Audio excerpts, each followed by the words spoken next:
మొట్టమొదటిసారిగా ఒక దొంగకు ఆ దేశానికి సంబంధించినటువంటి ఒక గొప్ప మెడల్ ఇచ్చి సత్కరించబోతున్నారు. ఆ దొంగ ఎవరో మీ అందరికీ తెలుసు. మోసిన్ నఖ్వీ.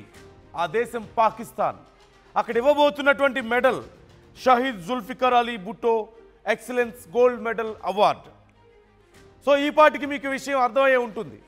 ఆసియా కప్ విషయంలో మరొకసారి పాకిస్తాన్ తన వక్ర బుద్ధి చూపిస్తోంది. ఏసీసీ చైర్మన్ మోసిన్ నఖ్వీకి గోల్డ్ మెడల్ ఇవ్వాలంటూ నిర్ణయం తీసుకుంది. ఆసియా కప్ ట్రోఫీ విషయంలో భారత్ వివాదంలో నఖ్వీ ప్రదర్శించినటువంటి వైఖరికి గోల్డ్ మెడల్ ఇస్తున్నట్లుగా ఒక ప్రకటన చేసింది. ఇండియాతో క్రీడా రాజకీయ సంబంధాల ఉద్రిక్తతల వేళ నఖ్వీ వైఖరి పాకిస్తాన్ గౌరవాన్ని నిలబెట్టిందంటూ ఆ నిర్వాహకులు భావించారట.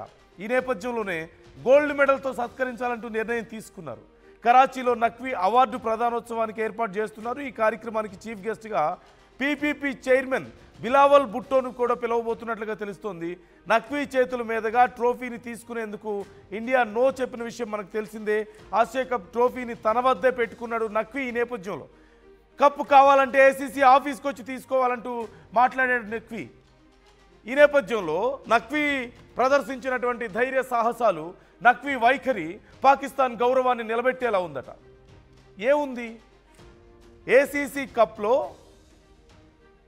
ఇండియా గెలిస్తే, కప్పు ఇండియా సాధిస్తే ఆ కప్పుని ఇవ్వాల్సింది పోయి దొంగతనంగా తీసుకువెళ్ళిపోయి, కనీసం ఏసీసీకి కూడా చెప్పకుండా తీసుకెళ్ళిపోయి తన దగ్గర పెట్టుకొని కప్పు కావాలంటే నా దగ్గరికి వచ్చి బ్రతిమలాడుకుంటే ఇస్తానని చెప్తే దొంగతనం చేస్తే దాన్ని గొప్ప విషయంగా పాకిస్తాన్ పరిగణిస్తోంది. అంటే ఇక్కడ కేవలం ఒక నాయకుడికి సంబంధించిందో, ఒక లీడర్కి సంబంధించిన మనస్తత్వం కాదు, ఆ దేశ మనస్తత్వమే అలాగుంది. ఆ దేశ మనస్తత్వం అలాగుంది మనకు కనిపిస్తోంది. ఇది కేవలం ఒకరి విషయంలో జరుగుతుందా? ఎంతమంది విషయంలో ఇదే జరగడం లేదు.